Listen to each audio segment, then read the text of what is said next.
All right, next up we have Winchester USA Ready Defense. This is a 124 grain 9 millimeter plus P. You can see here it's nickel plated brass, and it has one of those polymer inserts in there, just like the Hornady critical duty, critical defense type rounds. This also has one of those polymer inserts to, in theory, prevent clogging. Um, this one being a plus P, it's rated here at 1,200 feet per second off the muzzle. I'm sure that's from a full-size barrel, probably a 5-inch test barrel or something like that. Again, we'll be testing it out of a 3.1 inch and a 3.7 inch barrel, which is more of a concealed carry type barrel. Now, this round has been tested a fair amount online. Mostly I've seen it through like a 4-inch Glock 19 barrel or comparable, but there's been a few subcompact tests as well. The reason why I want to test this round is I'm hoping it does very well. I am actually a big fan of Winchester, and I'll give you an example of that here in a second. Okay, again, Winchester Defense here is, from the way I understand it, it is a evolution of these prior 9 millimeter Ranger rounds. If you look, the two boxes on the left, I believe are essentially the same thing. That's the 147 grain Ranger T series 9 millimeters. Both have the 6 pedal design. The difference is these are both bought pre-COVID. The white box all the way to the left, I believe, is a government contract overrun box that I bought. It was not labeled as a T series. It's just a plain white box, and it's brass case as opposed to the nickel plated case of the actual Ranger round. So I believe it was some government contract, or maybe it was a Canadian something contract that I found back in the day, but I still have those rounds. As you can see, the hollow point opening on those Ranger Ts is pretty small, and from prior testing that I've seen done with the old Ranger Ts in 9 millimeter was that they would clog up with, especially with the short barrels, and would not expand. Again, these rounds were designed as duty rounds anyways for full-size guns, so it's not surprising that they wouldn't expand out of a small or subcompact barrel. The next one, this one right here, this is a more modern designed. This is the Ranger Service Bonded 147 grain plus P round. As you can see there, this one also has a 6 pedal design, but has a much larger hollow point cavity. I think I've seen a few testing done on that online, a few different tests, and again, did not perform as well as one would hope of a modern hollow point, which is why I believe they've redesigned it. And again, as I've discussed previously, the new Ranger design includes these polymer inserts. The new Ranger T is that, or they call it the Ranger 1, the government round, actually has a blue polymer insert like that, and is also 147 grain. But again, those are designed for more duty size handguns. So for the personal defense side, Winchester made it a plus P, so they travel hopefully a little bit quicker, and in 124 grain, so again, they can get those velocities higher, so that hopefully it will expand more. I have high hopes for these. Again, I'm a big Winchester fan, Ranger fan especially, um, and I really hope these will do well. The only problem I have is that I prefer standard pressure to a plus P. I think that's just added wear and tear on your gun that's not necessary if you can find a standard pressure that would perform equally well. But I do like the medium weight round. That is my preferred carry weight. It's 124 grain. So I find the 147s are again, a little slower that I'd like to see, and also that would also inhibit expansion. So I prefer the midweight. Again, as you've probably seen from a lot of these videos, that usually, on average, the heavier the bullet, the deeper the penetration. So I like the 124 because in theory, you get better expansion than the 115 and better, better penetration than the 115 and better expansion than you get off a 147. So it's that nice medium, happy medium there. So again, we'll test these and we'll see how they do. And a few last images here to show you before we hit the range, just to show you that I'm serious when I say I'm a Winchester Ranger fan, or Winchester fan in general. Here's my 9mm that I have currently, that I guess on hand. But I'm also a big fan of 40 cal, and when it comes to 40 cal, I think that the Ranger is probably maybe your best option. So as you can see here, I got some 180 grain bonded, the 180 grain T series, 165 grain T series, 155 grain hollow points, 165 grain bonded, and some of the Winchester Train and Defend rounds as well, which I don't believe they make anymore. I also have a few boxes in 45 too. I got the regular Ranger T series, the Plus P T series, and some of the older SXTs. So again, I do really hope that this USA Ready, the current iteration of the personal, I guess, Ranger T version or Ranger 1 version, performs really well. Again, where I bought it at, roughly just under 53 cents a round. I know right now I looked online and in my local store, I can't find it anywhere near that price right now. It's probably closer to $1 a round on average, most places, with all your shipping and taxes. But if you can get a sale on it, like I did at Borelli.com, I'm hoping that it performs pretty well, and we'll see that soon. So stay tuned. All right, back at the range here to test the Winchester USA Ready Defense 124 grain plus P9mm. I got the 3.1 inch Ruger LC9S and the 3.7 inch SIG P365XL. We're still using water jugs and going through a heavy clothing barrier of 1 layer of denim, 1 layer of fleece, and 2 layers of cotton.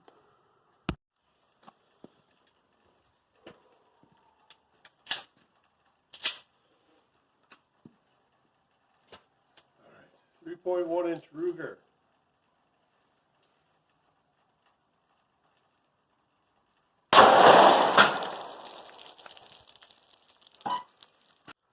Okay, that one, as you can see, blew apart the first jug pretty good. Went through the second one. There's a hole there in the second one. Into the third. Oop.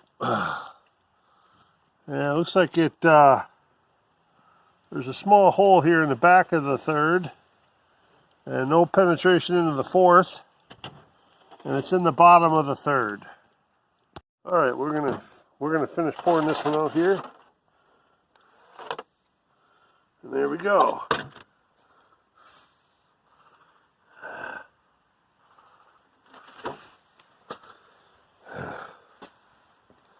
Again, this was in the bottom of the third jug, and it punctured the back of the third jug but did not go into the fourth. So we'll measure that up when we get back home. All right, 3.7 inch SIG P365XL.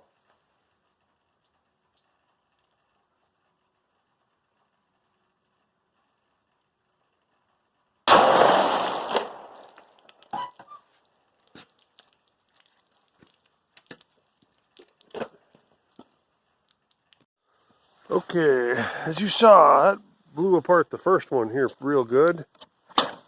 Right there, dead center in the second one. So there's a hole in the third. And then it looks like it's resting in the bottom of the third. So we'll dump out some of this water and take a closer look. Okay, so this was inside the bottom of the second jug. As you can see, there are some pieces of that. Looks like some lead broke off, so we'll try to get those out of there so we can try to weigh up the total weight. But that's inside the second jug. And inside the third, here's the remainder of the bullet here. So there it is. Got some good expansion on that, and obviously, as we saw, we lost a little lead. Again, this is out of the 3.7-inch barrel. That one up here is out of the 3.1. We'll take them back home and measure them. Okay, back from the range here. We just finished testing the 124 grain plus P 9mm Winchester USA Ready Defense rounds. Again, this is a round that descended from the Ranger T series, I believe. This is the civilian version of the 147 grain Ranger 1, which is the new Ranger T version, that is the military and police version that is out there.